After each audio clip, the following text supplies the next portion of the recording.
and gentlemen, and welcome back to Up the U's, the channel dedicated to my love and hopefully your love, all things Colchester United. Today, I was joined by Mem from the BeesPod, and we spoke about Colchester's latest 1-1 draw against Barnet. So I am joined this week by Mem from the Bees podcast. Mem, how are you doing? I'm good, thanks. How are you? Yeah, not too bad. I think it was a bit of a sort of somber performance at the weekend for Colchester, but we'll get into a bit more detail of that later on. But first of all, Mem, for the Colchester United fans that are listening, who are you and what is the Bees Pod? So, BeesPod is an independent Barnet podcast. We've been going almost 10 years. Um, in 2003, we won the best non-league podcast at the Football Content Awards. Last year, we didn't enter because basically, currently, we are very much involved in the Bring Barnet Back campaign. So, I'm not sure if you're familiar with the Bring Barnet Back campaign. No, no, No. indulge us. So, as you have noticed on Saturday, the stadium isn't in Barnet. So, the chairman is fully aware that it's the wishes of all the fans that Barnet returns to the town of Barnet.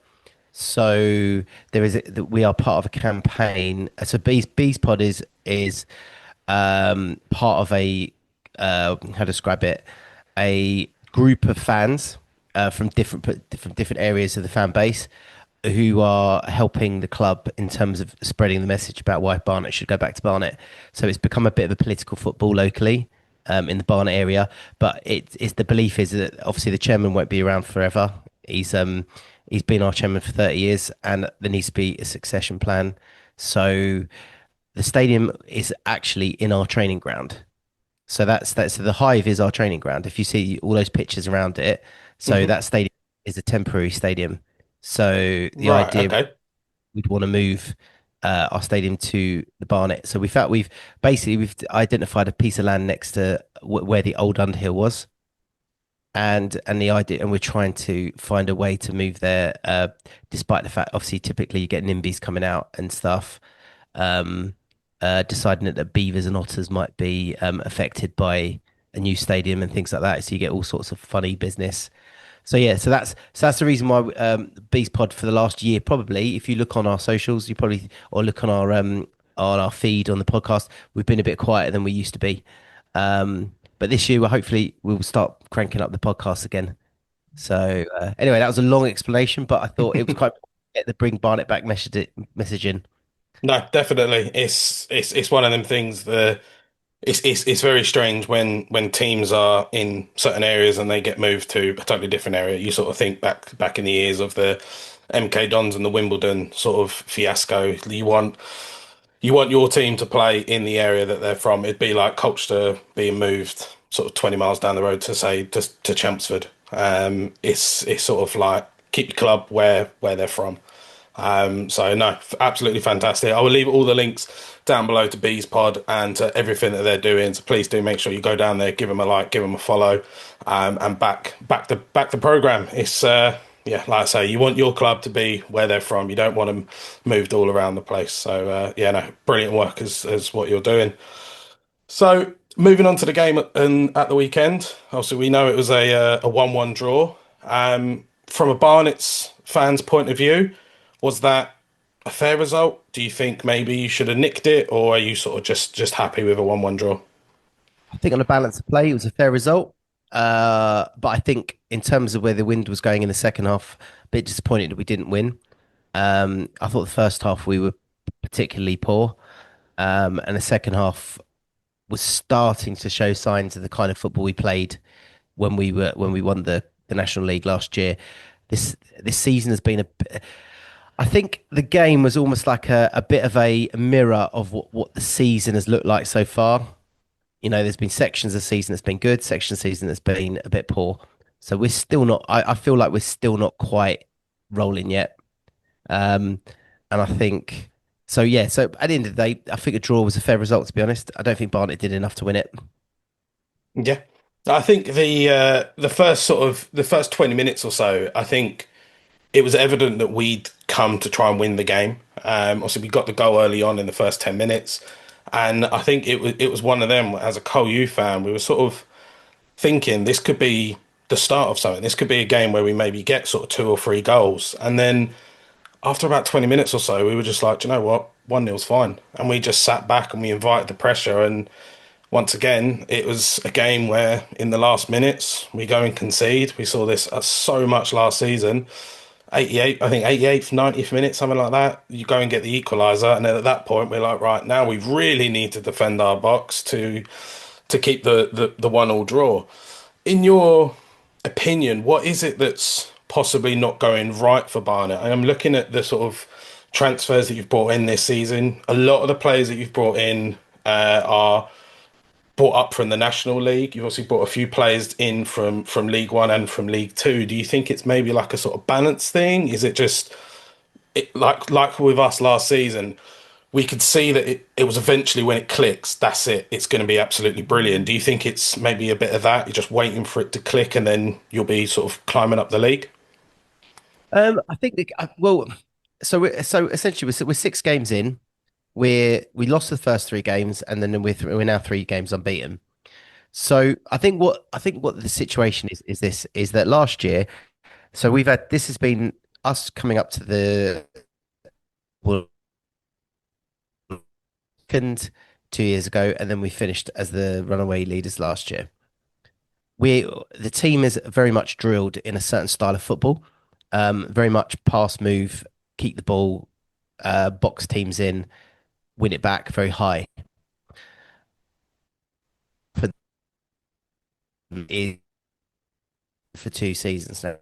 And we came into the season with actually a lot of injuries to key players within that system last year. So players like Callum, who did play on the weekend, but he's still coming back to fitness. Players like Reece Brown, players like Nick Tavares, who's our main centre back, who didn't play at the weekend. Our goalkeeper, Evans, he's he had a bit of an injury at the beginning of the season, so he didn't start the season. So we had to get a loan keeper in from Ipswich. Our centre forward, Leon Love, he came on in the second half, but he's still not quite ready to play 90 minutes. So you're looking at the core of the championship winning team. And so what's happened is we've had to blood in a lot of players who we've brought in, players that have just got to get used to our system. So what's happened is the first 3 games we were very disjointed. Obviously a lot of the players weren't gelling because there's a lot. I do don't really want to be starting the season with 5 new players in your first starting lineup. So I think what's happened is Dean Brennan's decided to cut his cloth a bit differently and decided to go a bit more direct, just until whilst we just get our feet, like whilst we settle down in this division. And what it's done is it's brought 3 results on the trot. We've had 2 wins away, Swindon and Cheltenham, and we had obviously a draw against you guys. Um, I've got to admit, I felt like Colchester had us on the ropes in that game, and I felt like they took their foot off the gas far too early, and actually they missed an opportunity because some of the other teams that have played us early in the season scored an early goal and then got a second, and then shut up shop. And I think the Colchester, I know I was a bit disappointed. I wasn't disappointed as from Barnet's perspective. I was quite happy that Colchester took the foot off the gas, but from as an observation, I felt like your attackers, like for instance, especially Payne, were causing a lot of problems. But then all of a sudden, it's like it felt like you guys just retreated. And that actually, what that did was it allowed us to almost remember the patterns of play that we did last year. And then all of a sudden, you started to see the goal came from a move, which looked like one of the goals we'd scored last season. Yeah. Um, it's gradually it's happening, and I think Danny Collins, who's the goal scorer, said that the patterns of play that we were used to playing last season are now starting to come in as newer players learn about the system and learn about how we play our football. And I think you'll see a less direct Barnet side as we progress through the season. Yeah, I think that's the main thing. I mean, you've said it absolutely perfect. You've watched us once this season, and already you said it. We took the foot off the gas way too early. We were for the first 20 minutes. I wasn't able to get to the game, but I've watched it back, and for the first 20 minutes, I was like, "How are we not maybe 2-3 nil up?" And then I just sort of sat there and was like, "Hang on a minute." we're playing as if it's the 80th minute and it's like 25, 30 minutes into the first half. And I was thinking, this is way too, there is so much of the game left to go before, before anything can really happen. And then we're just sitting back and sitting back. And yeah, like you say, your goal, we just gave you the space to just move the ball around. In our heads, we were like, if we have 10 players in the box, they can't score. Well, guess what? We had 10 players in the box and you still scored. So it just shows that you hear it on Sunday League. Attack is the best form of defense. In that instance, when you've brought on the players to then try and change the game to get your goal, that's where we maybe needed to think, well, hang on a minute, they've brought on, say, two strikers for a defensive midfielder and a centre back. Right, let's now go for it because they're going for an attackive plan. But it just, unfortunately, it just seemed that, yeah, I think we took the foot off the gas way too early. In terms of this season, I think Barnet are going to be absolutely fine. The jump from the National League to League Two, it's not as big as what it used to be. I do think that there are some teams that are in the National League that are probably only in the National League because only two teams get promoted. You look at our sort of noisy neighbours down the road. I don't like saying this, they probably don't deserve to be in the National League, but because only two go up from that league, it's so difficult for the teams to get out. So yeah, I think Barnet are going to be absolutely fine this season. I think it's going to be potentially a long season. Like us, there's going to be games where you unfortunately maybe don't pick up the result that you was wanting. But yeah, I think at the end of at the end of the season, Barnet are going to sit there and sort of be like, I'm happy with that. And the same with Colchester. One of the players you did bring in was a former Colchester United youngster, Ollie Kensdale. Believe he's played a lot of the games so far this season. Have you been impressed with him? Yeah, yeah. I mean, like he's had to replace. So one of our best players is Nick Tavares, who, if it wasn't for the niggly injuries he picks up, should be a championship player. He's a brilliant defender, 1v1 on the ball, and Ollie Kensdale is essentially his understudy. So he was brought in to be his understudy, but he's actually ended up playing most of the season. And he's had a couple of hairy moments earlier in the season, but I think he's cut out some of the mistakes, and he's looking a really good player. He wins a lot in the air for somebody of his size. Um, I mean, the thing with Ollie is, it's a bit of a what's called. It's not a huge secret amongst the football community that the reason why Ollie got left Southend, um, but there was always a player in there, and I think, from what I understand, Dean Brennan has had his eye on Ollie for several years, and has wanted to bring him in, but I just wanted to do it at the right time. And I think Ollie rebuilt his career at Eastbourne. I think it was for a season. Had a really good season, and then Dean decided, okay, that's time to bring him in. So he's looked good. He's looked really good. He's been really solid. I don't think, as a Barnet team, we we let up a lot of chances. I think the problem we've had this season so far is because we've been a bit disjointed in terms of teams trying to gel, is that we're just making silly errors. Like your goal came about because it was a bit of pinballing around the box, and then your guy stuck it away stuck it away really good. Um, stuck it away really well. But that wasn't, you didn't carve out an opportunity for us, that you didn't carve us open, put that way. Yeah. Uh, the only team that has come to our ground and actually scored some really good goals was against the League Cup against Newport, when Newport scored two absolute bangers against us. But nobody else has come and carved us open. We've been our own worst enemies. Yeah, that was reminds me exactly of what Colchester were like about a year and a half ago. It was teams, like you say, teams weren't, apart from the odd one or two, there weren't many teams that came and played us off the park. It was because of our own demise that we were conceding silly goals. We are recording this at 20 past 6 on the Monday. it is transfer deadline day. There have been absolutely zero murmurs so far for incomings for Colchester United or outgoings. What's Barnet looking like? Are you expecting in the sort of last 30 to 40 minutes anyone to come in, to go out? What's the Barnet sort of feel? So we've just brought in Ben Winterburn, who from Bournemouth, who actually Hmm. played against Liverpool in their first game. So he's a guy with his guy's clearly is clearly rated by Bournemouth. So he's on a season-long loan, and we believe we got him because Bournemouth felt like the style of play that we want to play is conducive to the way they is similar to the way they play.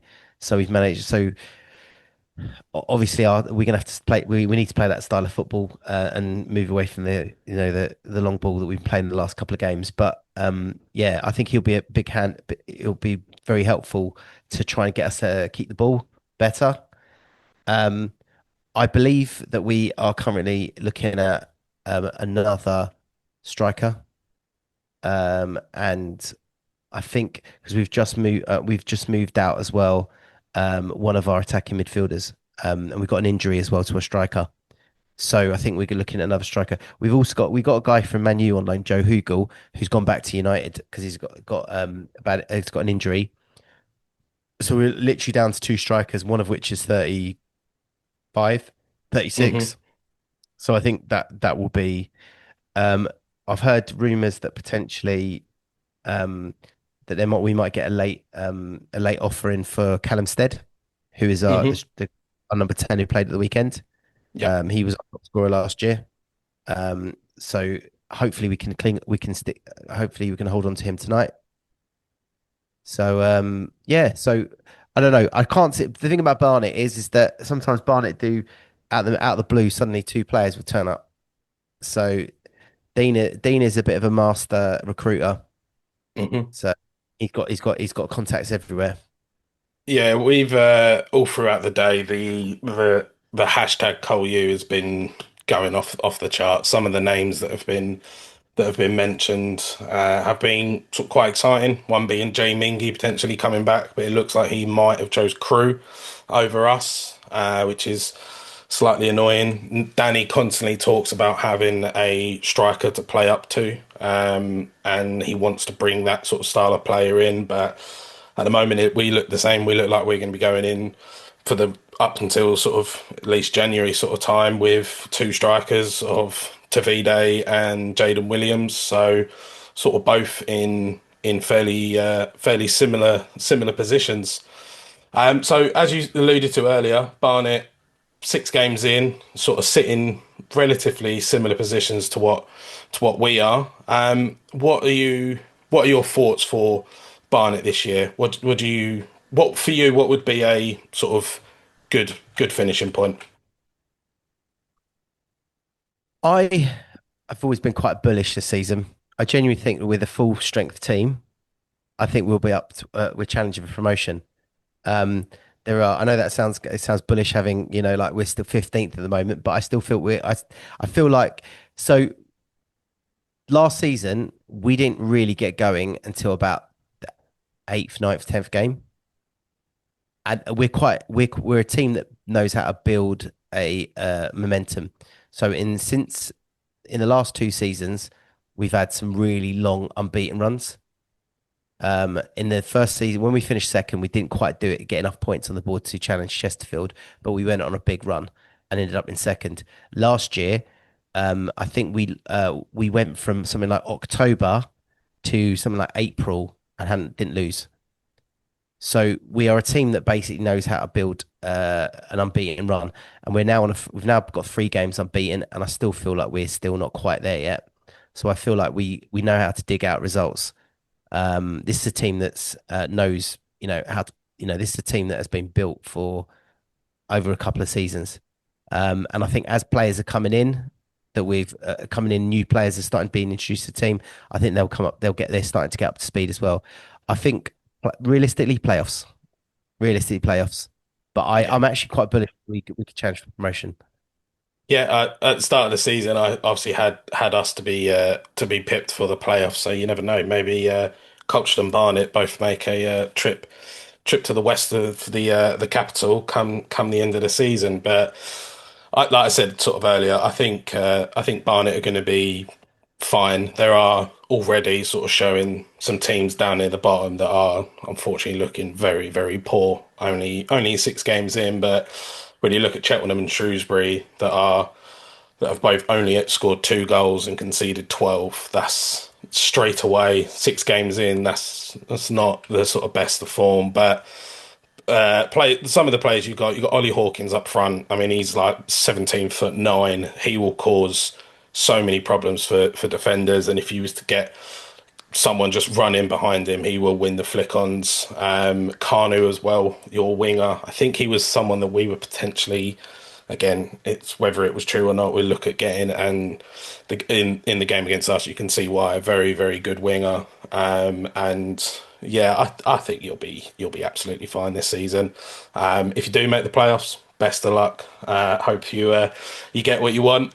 But yeah, that's it for this week. Mem, thank you so much for joining me, mate. Like I say, once again, I'll leave all of the links down below for BeesPod. Please make sure you head over to all social medias, give them a follow, give them a like, and back the Bring Back Barnet campaign. But again, Mem, thank you so much, mate, for joining me. Oh, no worries at all. Thanks for having me, and good luck for the rest of the season until we play you next. No worries. Awesome. Thank you very much, mate. Thanks.